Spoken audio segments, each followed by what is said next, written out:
It's great to have you here on the Clark Howard Show. You know, our mission is to serve you with advice and information that empowers you so you make better financial decisions in your life. Today, I'm going to talk about I-bonds. Are they still worth buying? How do they work? What exactly is an I-bond? Is a way for you to earn more than inflation on your savings. And also, the tariff news never stops changing.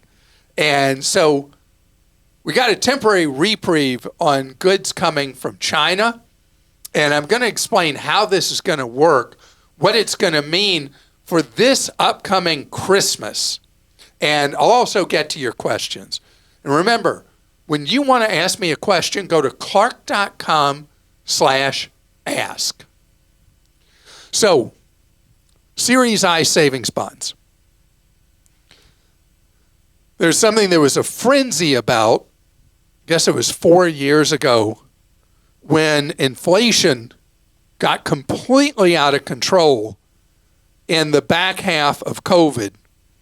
And Series I savings bonds were so popular that it crashed the U.S. Treasury Department website day after day, with people clamoring to buy them at just under 10% interest before that 10% interest window, almost 10% interest window closed. So before that, people really were yawning about Series I savings bonds. I is for inflation. And these are bonds you buy online at treasurydirect.gov or savingsbonds.gov. And they have two components that you get paid for. One is what I call for breathing. It's an amount you get above the rate of inflation. And then every 6 months, the I-bonds recalculate what current inflation is and give you that amount in interest. So twice a year they reset. You can hold them up to 30 years. If you don't remember to cash them in after 30 years, you're from that point forward making an interest-free loan to the government. They keep having your money, but they don't pay you anything else. What makes Series I savings bonds a good deal is that you get more than the rate of inflation. Right now, the irony, though, if you buy them, is if you shop around for CDs or savings accounts, you can earn more than the Series I savings bond will earn over the next 6 months, because they will earn only 3.98%. Why would you do that? If you can put your money in a CD earning 4 point something percent or a savings account earning 4 point something percent, why would you buy a Series I savings bond at 3.98%? The reason you would do it is to lock in knowing for as long as you wish to own it that you're earning over 1% more than the rate of inflation. Historically, savings accounts earn less than the rate of inflation. CDs earn less than the rate of inflation. So this gives you an opportunity with up to $10,000 a year in savings money to earn more than the rate of inflation, reset every 6 months. And if you have regrets later, you can sell them after 12 months or longer. If you sell before 5 years, you suffer a 90-day interest penalty. And after 5 years, you can sell at any time without any penalty at all. Or you can hold them all the way up to 30 years. They are so flexible in what they let you do. Is a savings bond going to get you rich? No, it's a savings account. It's not an investment. Wealth is created by investing in the future of the country and the world, where you put your money at risk, and that's what investing is, where you can end up with less money than you started with, so that you have an opportunity to earn a lot more. That's why I believe that investing is such an important part of what you do, building wealth for the long term.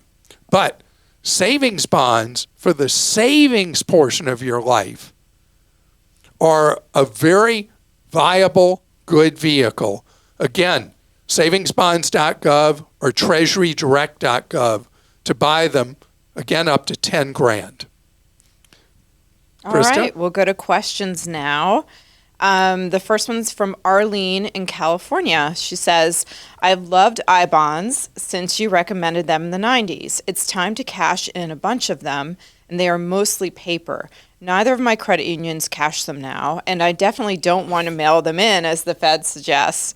What is my best option for cashing lots of them? It seemed so easy when I first bought them. Help.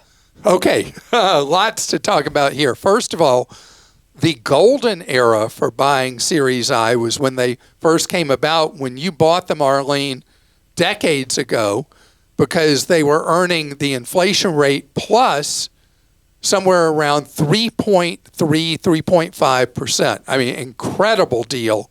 And you have really done the absolute max you could to take savings and earn an investment type return over these decades.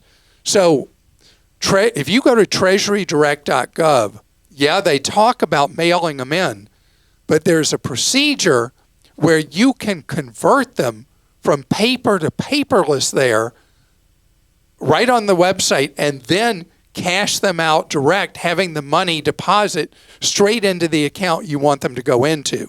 So they don't want you to mail them. You don't want to mail them. You don't want that risk. They don't want the hassle. And so that's why they have this method where you can convert a paper bond into an electronic one. And that's what I do before you cash them in. Then Susan in Kansas wrote this: I want a smartwatch to monitor my blood sugar and blood pressure. Which is the most accurate choice of a smartwatch? Okay, so this is a fascinating question. You know why? Why? Because I don't know if you remember when we had this question like a year ago, or we talked about it a year ago, the FDA had issued an alert saying, don't trust any of these that claim this. There's no such thing. It's baloney. It's not going to be accurate. You have to have something that pierces the skin to have an accurate reading, blah, blah, blah. For blood sugar, for sure, for glucose monitoring. Yeah, guess what happened 3 weeks ago? What? The FDA approved a device that allows you to monitor, and I think Aura is the only partner at this point. If you have one of these Aura rings, if you watch our YouTube show, you see mine. And so they have a deal with this new glucose monitor that the FDA's approved that just goes on you for like, I think, a 2-week period. And it's able to get an accurate reading according to the FDA approving it. And let me see if I can find the name of that thing. We'll find it. We'll put it in the episode notes. I feel so bad because I just read all about this new device, and here I am not having it. Okay. But there is not a smartwatch that we would recommend. There are lots of advertised. There will be. Oh, here it is. Okay. It's called the Dexcom Stelo Glucose Biosensor System. It's the first one the FDA has cleared for monitoring glucose continuously. And so it has this tie-in with Aura that it sends data back and forth, and you have every day on your Aura a report on how your glucose levels were through that day, and it uses AI to figure out, oh, well, your blood sugar levels were better. Here's what you did that day. So it's a behavior thing as well. But blood pressure, I think you really need to get a cuff, right? Blood pressure, everybody is working on that. Apple's been working on that. I'm sure Samsung has a lot of medical startups working on direct-to-consumer kind of blood pressure monitors. You know, when you buy a blood pressure cuff, it's really hard for a typical consumer to get an accurate reading with a home blood pressure monitor. And that one is going to take a while, but we're going to get there. Yeah. We're going to get there. And I believe the health rings are going to be the first ones that are really successful at it because you got the connection all the time. All right. Amy in Georgia says, my 2023 car, you see, I gave you the name of the car, flashed all of the warning lights and shut down on the highway. I tried to start it again and couldn't get it to start or shift into neutral to get out of the lane. I was in the far right lane already. My husband told me to call 911 to let them know I was stuck. The dispatcher effectively saved my life. She told me to get out of the car and instructed me on how to do it safely, knowing I was on the highway, and told me to get as far from the car as possible. Within seconds, the engine sparked and the car was engulfed in flames. Separately, the manufacturer has been less than helpful. They took over a week following the incident to return my phone call reporting the event. This reeks of mishandling on the heels of a recent recall of the prior model of the car. I can't help but wonder if the recall should be extended, and it was for this problem. I'm stunned that the manufacturer won't pause everything to investigate a less than 2-year-old car spontaneously catching on fire in rush hour traffic on the highway. I'd love some advice on how to pursue and handle and also report to your followers. The car had regularly experienced routine maintenance at the dealer. Last visit was in January. I reported the incident to NHTSA and have also not received any follow-up. All right, in this case, I'm going to go ahead and name the vehicle because it's a published recall on the prior model. And there's so much noise in our lives that if you drive this vehicle, you probably didn't even know that it had a recall for fire risk. And it's the Subaru Ascent. And it doesn't mean that if you own an Ascent of the years that were recalled, that your car is suddenly going to spontaneously combust. But there is an issue that caused this recall. Now, when you file a complaint with the National Highway Traffic Safety Administration, they're not going to do anything for you. All they're going to do is add you to their database. What I do want you to do, though, is go to the website of the Center for Auto Safety at autosafety.org.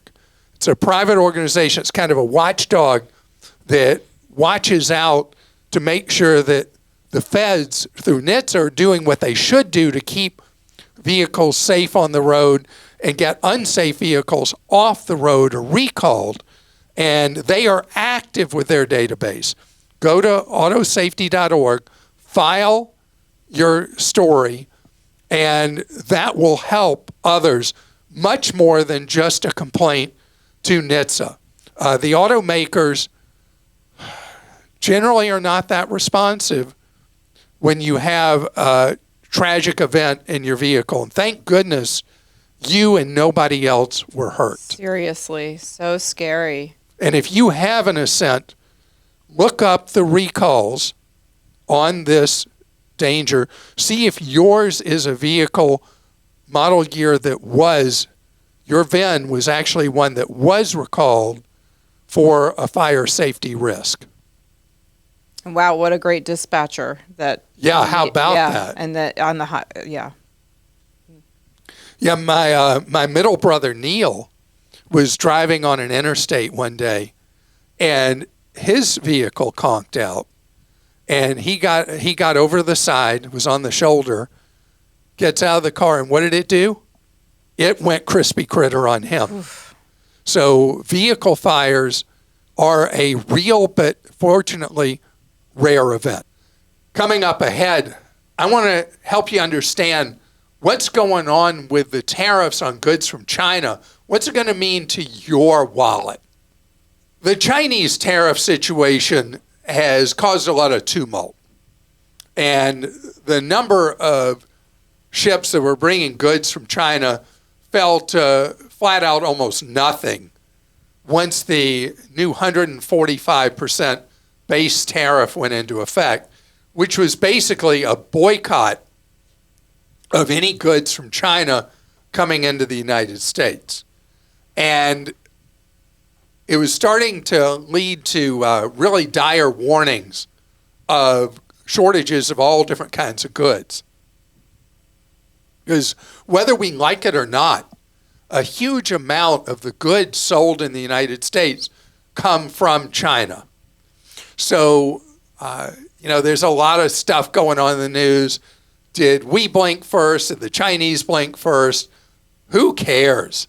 The reality is that in order to negotiate a longer-term deal, the tariffs, the U.S. and the Chinese agreed to reduce the tariffs on goods bound for the United States from a base of 145% to a base of 30%. And so what it means is that over this 3-month window, the ships are coming back to the United States, and a large amount of goods from China are coming our way. This was especially important to retailers that Christmas is very important for their sales for the year. And they were looking at having empty shelves in the toy department, the clothing department, you name department, for Christmas shopping. So retailers are going to scramble, as are Chinese manufacturers, shippers. The ports are going to be busy like you can't imagine, getting goods in during this 90-day period. For you and me, what does it mean? Goods are going to cost more from China. It's not going to be 30% more because there was already existing tariffs on a lot of things, but goods will cost more, not a crazy amount more, because a certain amount will be absorbed by manufacturers in China and retailers in the United States. But we will see some higher prices. As for where it looks like this is all going to settle down, is potentially what the president signaled, a 10% base tariff on countries around the world. The new deal with the United Kingdom, which is the clearest of the ones so far for a long-term trade deal, is just that, a 10% tariff on goods manufactured in Great Britain, in England, coming to the United States. And so a 10% tariff wall is something I don't like tariffs. I've said that all along.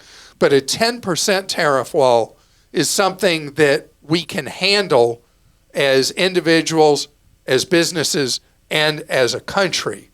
And so that seems to be where things are generally moving. It means with a lot of countries where they had virtually zero tariffs on our goods coming to them, and they faced minimal tariffs sending goods to us, often about 2.5%, that 2.5% that was so common is now going to be more like 10%. It will lead to a one-time inflationary impact in the United States. After that, as long as we stay in that general area with various countries, that will be it. Now, what's the positive of this? Because I've talked a lot about the negative. The positive is that at 10%, and if people know that's what it is, there will be some companies that have been manufacturing overseas that will choose to expand facilities in the United States or open facilities in the United States to manufacture goods for the U.S. market. The U.S. market is an extremely large market for goods, and we're a huge population. We are mega consumers in the United States, and so there may be some additional manufacturing in the United States from a predictable long-term 10% tariff. That would be the upside. All right, well, you ready for the Clark Stinks? Clark.com/Clark Stinks. Send them in. It's just a fact. All right, Chrissy in Georgia wrote in with this. I found a car which is only $1,000. It's a Toyota with 88,000 miles on it. I'm getting emails from the owner stating she will send the car through eBay with the title and all documents needed, etc. I've asked her to call me, but she only emails. I've seen pictures of this nice car. She says she can keep it for 5 days. I can keep it for 5 days with no money paid, but if I want it, I will pay, and she has a bill of sale for me. She signs the emails as a sergeant with the National Guard, and says she's leaving the country soon. What do you think? Originally found the car on Facebook Marketplace. Chrissy, this is an old scam. Discontinue any communication with this seller. It's a big, fat lie. And there's no way that this is going to end up in any form or fashion other than you being ripped off, who knows how, because it has so many different wrinkles. But this is something there have been warnings about for years, about people pretending to be with the military, going on deployment, having to sell off possessions in a hurry. And this is completely bogus. Laura in Tennessee says, I've heard a lot about how valuable it is to contribute as much as you can to your Roth IRA and HSA for future retirement, but you also want to make sure you have an emergency fund before focusing on investing. Since there's a deadline to contribute to these accounts each year, we've been moving cash into these accounts and leaving the money in cash equivalent to count towards our emergency fund, only what we can get out with receipts and Roth principal. Once we meet our emergency fund goal, I will start investing that money to fully take advantage of those accounts. This approach seems to allow us to get money into these tax advantage buckets as early as possible while still making sure we have accessible cash for an emergency. But I've never heard anyone mention this strategy. Is there some risk with this approach that I'm missing? Laura, no risk at all. It's very smart. Many people do this. You're not accomplishing something, though, if you repeatedly end up rating the Roth. Your mentality, clearly from what you posted, is so methodical, and you are so focused on getting the maximum in each year into the Roth and the HSA. Keep doing exactly what you're doing. Okay, Katie in Hawaii wrote this. Recently you talked about the many tax advantages of using an HSA. I'm thinking about the future and perhaps moving to another country to retire. Is it possible to use the money from the HSA for health care in another country, Mexico, for example? Will they accept receipts in another language? Are there any gotchas to be aware of? I imagine living in Hawaii, you'd want to look for somewhere else to retire. Yeah, Hawaii is the most expensive state in the U.S. to live in. Mm-hmm. And it's also perfect. I know. Oh, man. Anyway, yes, you have a little bit more administrative hassle, but first of all, you got to think how many Americans in retirement are now living in Mexico and Central America. I don't know if it's beyond 1 million, but it's a lot of American retirees now living in Mexico and Central America because the living costs are so much lower, and also the cost of health care, as an example, is much, much lower in Mexico and Central America. So yes, you can use your HSA. You can buy meds. The requirement's pretty simple. The meds you buy have to be legal in the United States. As long as they are and you have proper receipts, you can do that. In Mexico, I would be remiss if I didn't mention there's a big problem with counterfeit prescriptions, counterfeit meds. And they look like the real thing. Often they are not. So when you move to a retirement community, an area with a lot of Americans and Canadians living in Mexico, your friends will let you know where the reliable, reputable pharmacists are. And you go to those. As far as medical bills, same thing. As long as whatever treatment it is legal and recognized in the United States, you're able to use your HSA money there. And what's my obsession with the HSA? It is the one account that's even better than a Roth. Yeah, I said it, didn't I? Because with an HSA, the money goes in pre-tax, it grows tax-free, and it's spent tax-free. It's incredible. And it's something that so few people who have an HSA use it the way it gives you the greatest advantage, which is if you can afford it, over the years that you're funding an HSA, you don't use it to pay your medical bills. You let it grow and compound tax-free, so it's there for later years when your overall medical expenses tend to be higher, and you and your friends are talking about which doctor appointment you're going to that day. That's when you want to have that HSA money for. I also feel like we just heard, I don't know, it was very recently, someone said their parent or in-law had Alzheimer's and was in a facility in Mexico City. So wouldn't you say this is happening more and more? You've talked about Panama and other places. Like, definitely go visit way before you're ready to retire there. Check out the facilities. Like, I worry that people are just looking online at places. Right. I mean, what? Yeah, do you have any you tips want to for have that? eyes on the ground. You want to visit places you're considering, and a lot of places can look good in online videos. They can look good on their websites. They can look good in physical packets they give you or send you. There's nothing like experiencing a facility on the ground. But the biggest medical tourism with senior living is actually moving within the United States, because there are certain areas like where you grew up in New York, where you went to college in Massachusetts, that care in any kind of senior facility is the most expensive, I think, anywhere in the United States. And it's common that people in the Northeast and New England, if they're going to a continuing care retirement community or any form of assisted living or whatever, they go to a complete other part of the country where the cost of care is a lot lower. And you know where else it's become very expensive? Where? The state of Florida. Oh. Makes sense, right? Yeah. So many early So many retirees move to Florida. They get older, they need care, and the system's bursting at the seams in Florida. And so Floridians who need care are finding that they need to go somewhere else in the country to find affordable care. So I guess enough about that. Okay.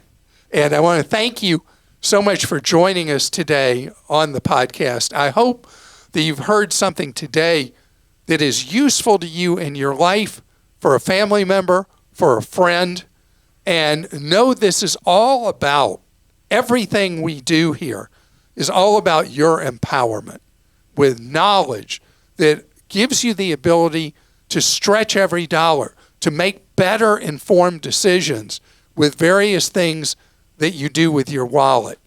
It's so common that we react to things based on stress, fear, emotion when it comes to things that require financial decisions.